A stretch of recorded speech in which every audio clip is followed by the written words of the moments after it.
Hi friends, welcome back to selection point. मैं हूं कुमार ओनिस। तो HTET के जिन भी साथियों का एग्जाम 9 सितंबर से शुरू होने वाला है उन सब के लिए वीडियो काफ़ी महत्वपूर्ण होगा, क्योंकि अब जो है आपको अपनी तैयारी परखने का वक्त आ चुका है। अब आपको यह भी टेस्ट लगा करके के एक अनुमान लगाना चाहिए कि कितनी तैयारी में है आप, कि आपका तैयारी जो है किस लेवल का है, कितने सवाल आप टच कर पा रहे हो। तो इन सब को जो है आप जरूर आंकिए, ताकि आपको मालूम तो हो कि हाँ कि कितनी बेहतरीन तैयारी है आपकी। और देखिए ये इमेज, इसको मतलब मोटिवेशनल क्या बोलिएगा, कुछ नहीं मिलता इस दुनिया में, कुछ नहीं मिलता दुनिया में मेहनत के बगैर। मेरा अपना साया भी धूप में आने से मिला। मतलब क्या कि देखिए, अपना परछाई भी जो है ना धूप में आने के बाद ही दिखाई पड़ती है। तो बस वही बात है, मेहनत के बिना इस दुनिया में कुछ नहीं मिलता। कंटिन्यू जो है निरंतर प्रयास करते चलिए और जीवन में आगे बढ़ते रहिए। और यदि आप रियल नॉलेज वर्ल्ड का पेड कोर्स ज्वाइन करना चाहते हैं तो आप 7909090503, ठीक है, आप जो है इस नंबर पे व्हाट्सएप कीजिए।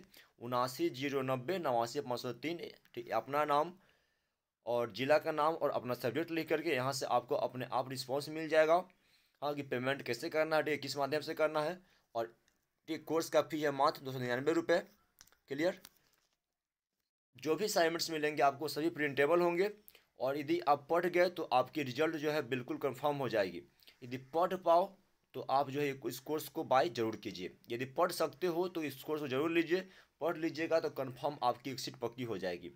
और जिन भी साथी का अभी तक रिप्लाई नहीं जा पाया है, ठीक है, तो देखिए होता क्या है ना कि चूंकि बहुत सारे बच्चे कोर्स बाई कर रहे हैं, ठीक है, तो जब बहुत सारे बच्चे कोर्स ले रहे हैं ना, तो होता ये है कि सबको रिस्पॉन्स देने में थोड़ा सा वक्त लगता है, ठीक है साथियों। तो ठीक है, वेट कीजिए कि रिस्पॉन्स आपको जरूर मिल जाएगा। हाँ, थोड़ा थोड़ा देर ही सही, लेकिन रिस्पॉन्स आपको जरूर मिलेगा। क्योंकि बहुत सारे बच्चे जो है ना कोर्स ले रहे हैं, तो थोड़ा इसी में वक्त आपका लग जाता है। पहला सवाल आज का, 1769 ईस्वी में हैदर अली ने किसे पराजित किया। ये सारे सवाल अपने आप में अति महत्वपूर्ण है। लास्ट में आपको अपना फीडबैक भी देना कि कितना आप सही बना पाए। 1769 ईस्वी में हैदर अली ने किसे पराजित किया। अंग्रेजों को, फ्रांसीसियों को, मराठों को या मुगलों को, बताइए। हैदर अली ने किसे पराजित किया था, तो अंग्रेजों को, ऑप्शन नंबर ए। 1769 ईस्वी में हैदर अली ने अंग्रेजों को पराजित किया, तो ऑप्शन नंबर एक इज योर राइट आंसर। सवाल नंबर 2, हैदर अली की मृत्यु के बाद मैसूर का शासक कौन बना। हैदर अली की मृत्यु के बाद मैसूर का शासक कौन बना। शहादत खां, टीपू सुल्तान, मुबारक अली या अशरफ खां। तो हैदर अली की मृत्यु के बाद उनका पुत्र जो था ना, उनका पुत्र टीपू सुल्तान मैसूर का सम्राट बना। तो ऑप्शन नंबर 2, टीपू सुल्तान जो था ना मैसूर का सम्राट बना था। और 1799 ईस्वी की श्रीरंगपट्टनम की लड़ाई में जो था ना, ये शहीद हो गए, मारे गए। वेलेजली ने कब मैसूर राज्य पर अधिकार किया। वेलेजली ने मैसूर राज्य पर कब अधिकार किया। और यदि आपके ध्यान में हो तो वेलेजली को जो है ना भारत में सहायक संधि का जनक भी बोलते हैं, क्या। तो वेलेजली ने मैसूर राज्य पर कब अधिकार किया हुआ था। 1799 ईस्वी में टीपू सुल्तान की मृत्यु के बाद। ऑप्शन नंबर 3 यहाँ पे आपका राइट आंसर हो जाएगा। लास्ट में आप सबको अपना स्कोर कमेंट बॉक्स में जरूर लिख करके बताना है कि कितना आप सही बना पाए हैं। पानीपत की तीसरी लड़ाई कब हुई थी। पानीपत की तीसरी लड़ाई कब हुई थी। तो यदि आपके ध्यान में साथियों हो तो पानीपत में 3 युद्ध हुए थे। पहला आपका कब हुआ था, 1526 ईस्वी में। दूसरा आपका हुआ था 1556 ईस्वी में। और तीसरा आपका हुआ था 1761 ईस्वी में, ठीक है ना। तो यहाँ पे सवाल क्या है आपका, पानीपत का थर्ड लड़ाई कब हुआ था। 1761 ईस्वी में। ऑप्शन नंबर 4, 1761 ईस्वी में। अंग्रेजों ने मराठा राज्य पर कब अधिकार कर लिया। अंग्रेजों ने मराठा राज्य पर अधिकार कब किए हुआ था, बताइए। आपके सामने 4 ऑप्शंस पड़े हुए हैं। अंग्रेजों ने मराठा राज्य पर कब अधिकार किया, तो 1817 ईस्वी में। ऑप्शन नंबर 2, 1817 ईस्वी में अंग्रेजों ने मराठा राज्य पर अधिकार कर लिया। Option number 2 is your right answer. Ranjit Singh कहाँ के शासक थे। रंजीत सिंह कहाँ के सम्राट थे, पंजाब, मराठा, मैसूर या बंगाल। रंजीत सिंह कहाँ के शासक थे, तो पंजाब के। ऑप्शन नंबर 1, ये पंजाब के थे, तो option number 1 is your right answer. Akbar जब छोटा था तब उसका संरक्षक कौन था।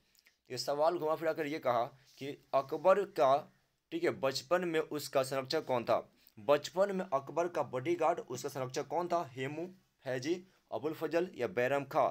ये बैरम खां थे, ऑप्शन नंबर 4। बचपन में अकबर का संरक्षक बैरम खां थे ना, तो option number 4 is your right answer. Sindh को अंग्रेजी राज्य में कब मिलाया गया? सिंध को अंग्रेजी राज्य में कब मिलाया गया साथियों? तो 1843, ऑप्शन नंबर 4। 1843 ईस्वी में। कब? 1843 ईस्वी में, ऑप्शन नंबर 4। 1843 में सिंध को जो है ना अंग्रेजी राज्य में मिला लिया गया था। सवाल नंबर 9 है आपका, सहायक संधि की नीति भारत में किसने लागू की? सहायक संधि की नीति भारत में किसने लागू की थी? Lord William Bentinck, Wellesley, Dalhousie या रॉबर्ट क्लाइव? सहायक संधि की नीति भारत में किसने लागू की थी? तो वेलेजली ने, ऑप्शन नंबर 2। वेलेजली ने भारत में सहायक संधि की नीति लागू की थी, जबकि लॉर्ड डलहौजी ने जो था ना हड़प्पा नीति को लागू किया था। हड़प्पा नीति डलहौजी और सहायक संधि वेलेजली। 1773 ईस्वी में ब्रिटिश संसद ने कौन सा एक्ट पास किया?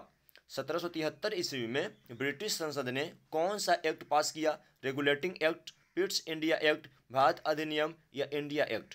बताइए, 1773 ईस्वी में ब्रिटिश संसद ने कौन सा एक्ट पास किया था? तो रेगुलेटिंग एक्ट, ऑप्शन नंबर 1। सवाल अपने आप में अति महत्वपूर्ण है साथियों, सारे सवाल अपने आप में अति महत्वपूर्ण है। तो 1773 ईस्वी में ब्रिटिश संसद ने रेगुलेटिंग एक्ट पास किया था, option number 1 is your right answer. Pitt's India act कब पास हुआ? पिट्स इंडिया एक्ट कब पास हुआ था? तो ये पिट्स इंडिया एक्ट कब पास हुआ था? तो 1784 ईस्वी में, ऑप्शन नंबर 3। 1784 ईस्वी में पिट्स इंडिया एक्ट पास हुआ, ऑप्शन नंबर 3। बिहार को बंगाल से कब अलग किया गया? बिहार को बंगाल से कब अलग किया गया था?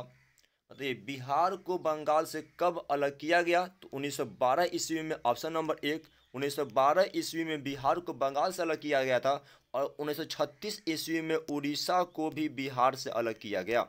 इसके अलावे 15 नवंबर 2000 ईस्वी को जो था ना, 15 नवंबर 2000 ईस्वी को झारखंड राज्य का गठन किया गया था। सवाल नंबर 13, बिहार से उड़ीसा कब अलग हुआ? बिहार से उड़ीसा कब अलग हुआ? तो 1936 ईस्वी में, ऑप्शन नंबर 2। 1936 ईस्वी में जो था ना बिहार से उड़ीसा अलग हो गया हुआ था। जमीन की अस्थायी बंदोबस्त किस गवर्नर ने की थी? जमीन की अस्थायी बंदोबस्त प्रणाली किस गवर्नर की देन है? Dalhousie, Warren Hastings, Lord William Bentinck या कॉर्नवालिस? अस्थायी बंदोबस्त के जनक कौन थे? तो कॉर्नवालिस, ऑप्शन नंबर 4। कॉर्नवालिस को जो है ना अस्थायी बंदोबस्त का जनक माना जाता है, तो ऑप्शन नंबर 4 लॉर्ड कॉर्नवालिस जो है अस्थायी बंदोबस्त के जनक माने जाते हैं। भारत में सर्वोच्च न्यायालय की स्थापना कब की गई? भारत में सर्वोच्च न्यायालय सुप्रीम कोर्ट की स्थापना कब की गई थी? भारत में सर्वोच्च न्यायालय की स्थापना कब की गई थी? 1774 ईस्वी में, ऑप्शन नंबर 1। 1774 ईस्वी में सुप्रीम कोर्ट सर्वोच्च न्यायालय की स्थापना की गई थी। सती प्रथा का अंत किसने और कब किया? सती प्रथा का अंत किसने और कब किया था? आपके सामने 4 ऑप्शन पड़े हुए साथियों, और वीडियो को पॉज करके भी आप अपना ऑप्शन सोच सकते हैं। तो सती प्रथा का अंत किसने और कब किया था? तो विलियम बेंटिक ने 1829 में। तो 1829 ईस्वी में लॉर्ड विलियम बेंटिक ने क्या किया था? तो सती प्रथा का अंत किया था, ऑप्शन नंबर 3।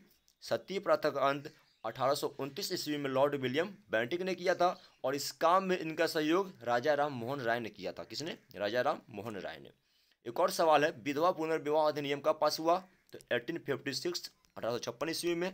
और इसको पास कराने में, यानी कि विधवा पुनर्विवाह अधिनियम को पास कराने में ईश्वर चंद्र विद्यासागर का काफी अहम योगदान था।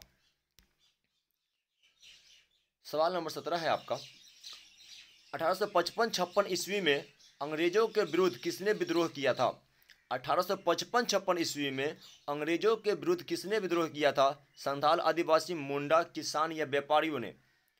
1855-56 ईस्वी में अंग्रेजों के विरुद्ध किसने विद्रोह किया था? तो संथाल आदिवासियों ने, ऑप्शन नंबर 1। संथाल आदिवासियों ने 1855-56 ईस्वी में अंग्रेजों के विरुद्ध विद्रोह किया था, option number 1 is your right answer. सवाल नंबर 18 है आपका, दक्षिण भारत में जमींदारों ने कब विद्रोह किया? दक्षिण भारत में जमींदारों ने कब विद्रोह किया था? तो 1795 से लेकर के 1805 ईस्वी के बीच, ऑप्शन नंबर 2। 1795 से 1805 के बीच।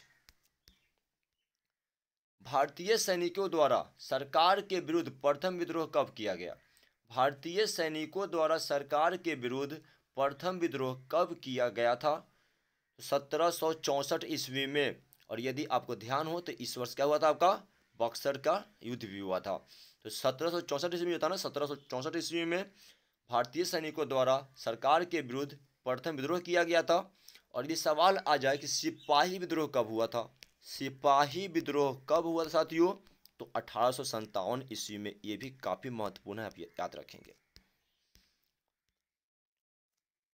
1830 ईस्वी से 57 ईस्वी तक कौन सा आंदोलन चला?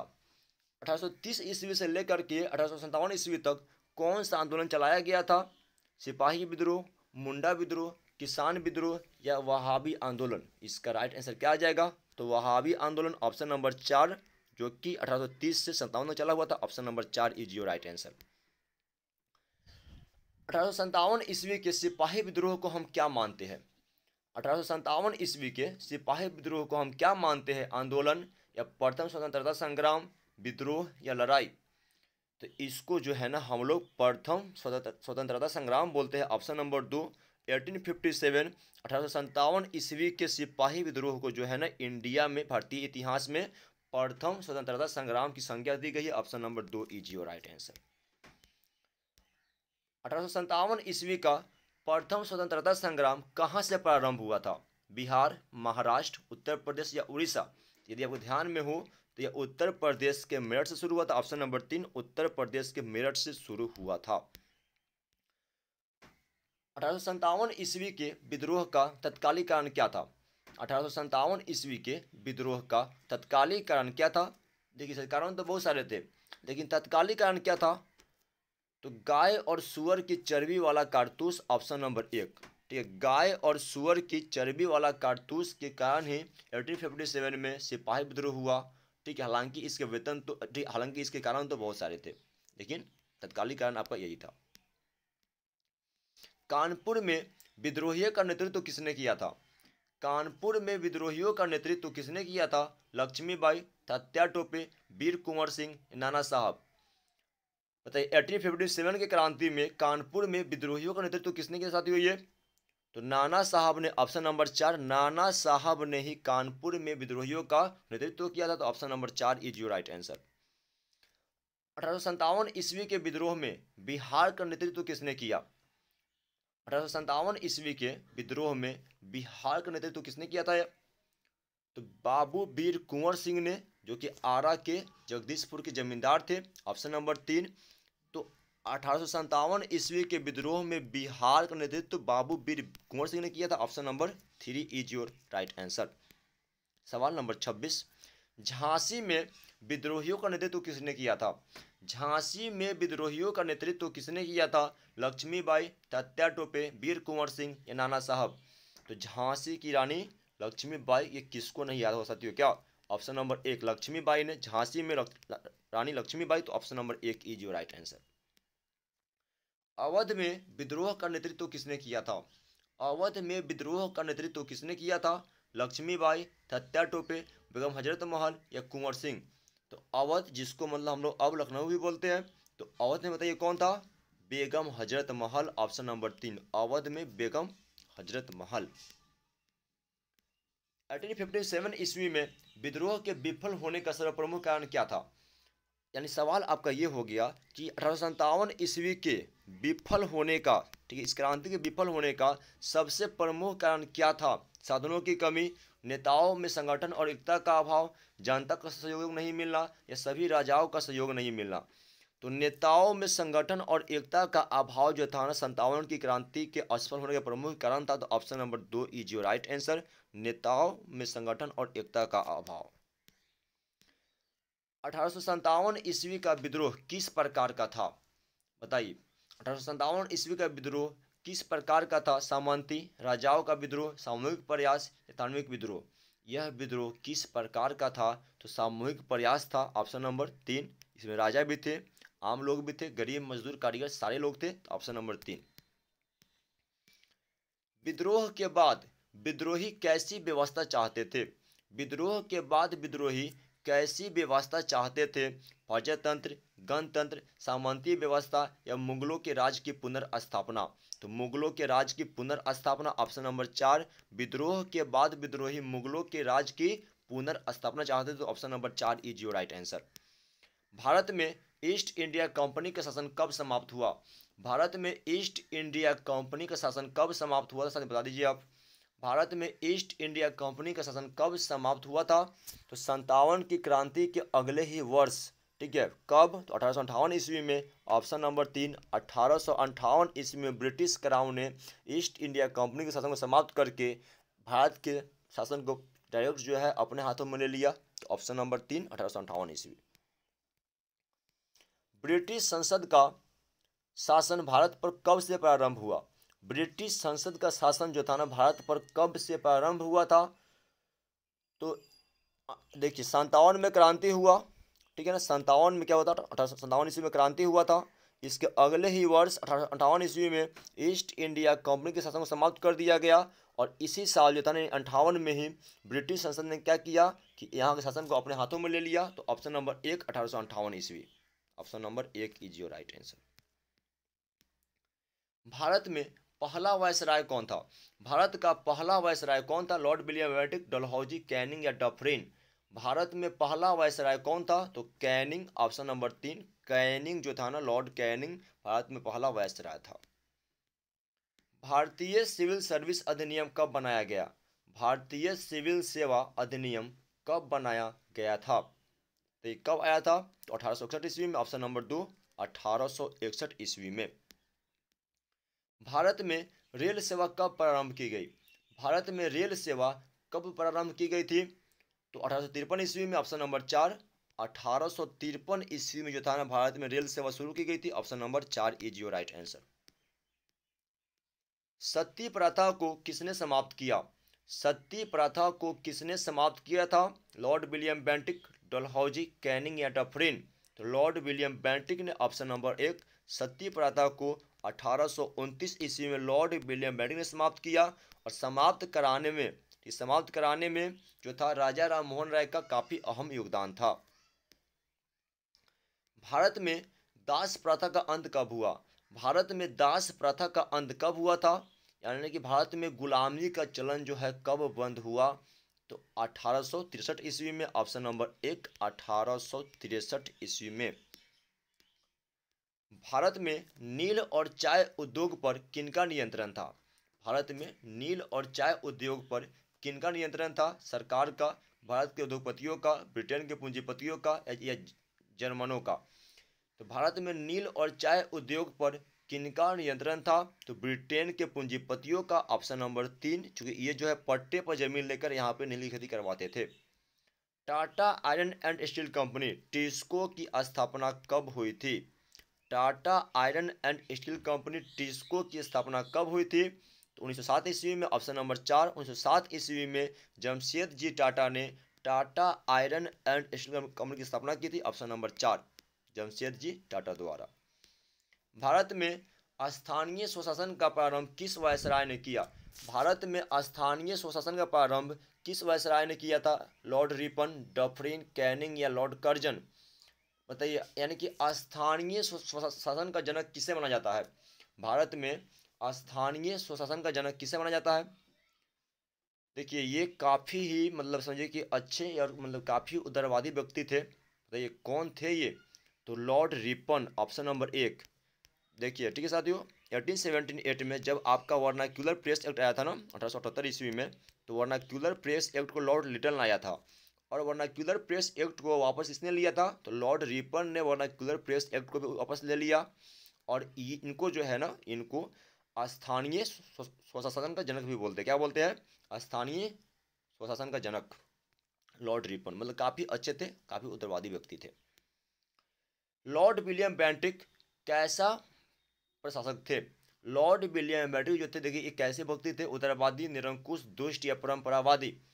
देखिए लॉर्ड विलियम बेंटिक भी क्या थे? काफ़ी उदारवादी व्यक्ति थे। तो option number 1 Lord William Bentinck, जिन्होंने 1829 ईस्वी में सती प्रथा का अंत किया था। ये तो आपको याद ही होगा। स्वेज नहर के बन जाने से क्या हुआ? स्वेज नहर के बन जाने से क्या हुआ था? आपके सामने 4 ऑप्शंस पड़े हुए हैं, आप सारे ऑप्शंस को जरूर पढ़ लीजिए। स्वेज नहर के बन जाने से क्या हुआ था? तो ब्रिटेन से भारत की दूरी घट गई, ऑप्शन नंबर 2, यानी ब्रिटेन और इंडिया जो था ना काफी नजदीक आ गए। किसान भूमि में सुधार क्यों नहीं कर सकता था? मध्यकाल में नहीं, पहले जो था ना, किसान भूमि में सुधार क्यों नहीं कर सकता था? पूंजी की कमी थी, किसान मूर्ख थे, किसान बेकार थे, किसान की इच्छा नहीं थी। किसान भूमि में सुधार क्यों नहीं कर सकता था साथियों, बताइए क्यों? क्योंकि पूंजी की काफी कमी थी उनके पास, ऑप्शन नंबर 1, ठीक है। उनके खेतों से इनकम से अधिक उनके ऊपर टैक्स का बोझ था। 1943 ईस्वी में बंगाल के अकाल में कितने लोग भूख से मर गए? 1943 1943 ईस्वी के बंगाल के अकाल में कितने लोग भूख से मर गए थे? यानी कि जब बंगाल में अकाल पड़ा, कब? 1943 ईस्वी में। तो कितने लोग भूख से मारे गए? ये आंकड़ा लगभग कितना साथियों? तो लगभग 30 लाख का, ऑप्शन नंबर 2, लगभग 30 लाख लोग जो थे भूख से मर गए थे।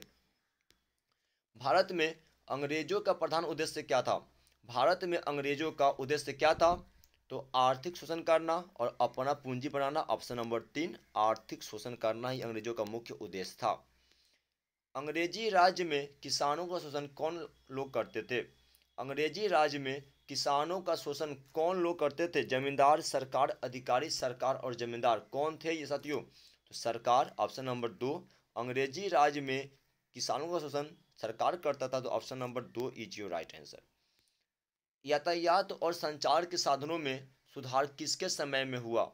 यातायात और संचार के साधनों में सुधार जो था किसके समय में हुआ? लॉर्ड डलहौजी, कार्नवालिस, रिपन या कैनिंग? बताइए, यातायात और संचार के साधनों में सुधार किसके समय में हुआ था?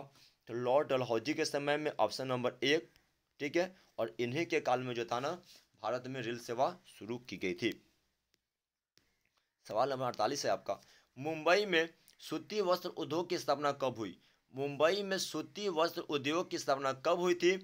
बताइए साथियों, कब हुआ था आपका ये? तो 1853 ईस्वी में, ऑप्शन नंबर 2, ठीक है। 1853 ईस्वी में ना, तो option number 2 is your right answer. Mumbai में सूती वस्त्र उद्योग की स्थापना हुई थी, ऑप्शन नंबर 2। जैन धर्म में पूर्ण ज्ञान के लिए क्या शब्द है?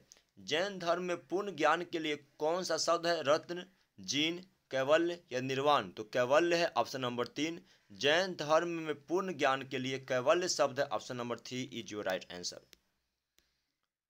1947 ईस्वी में प्रति व्यक्ति आय, वार्षिक आय कितनी थी?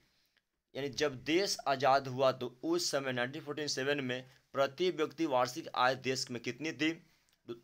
साथियों, तो ये देखिए, पता कितना था ये? तो लगभग ये था 228 रुपये, ऑप्शन नंबर 4, 228 रुपये था लगभग ये, तो option number 4 is your right answer. Video यदि आपको पसंद आया हो तो please like the video and subscribe the channel.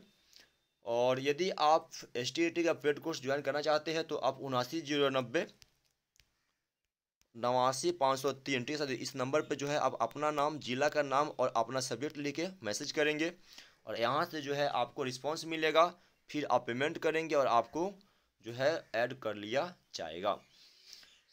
तो यदि आप पढ़ पाओगे तो ये सारे कोर्स जो है प्रिंटेबल है, इसको आप प्रिंट भी करा सकते हो। यदि पढ़ पाओगे तो ज़रूर लीजिए और हाँ, तैयारी कीजिए ढंग से ताकि आपका रिजल्ट जो है बिल्कुल कंफर्म रहे। Thank you. जय हिंद, जय भारत, वंदे मातरम।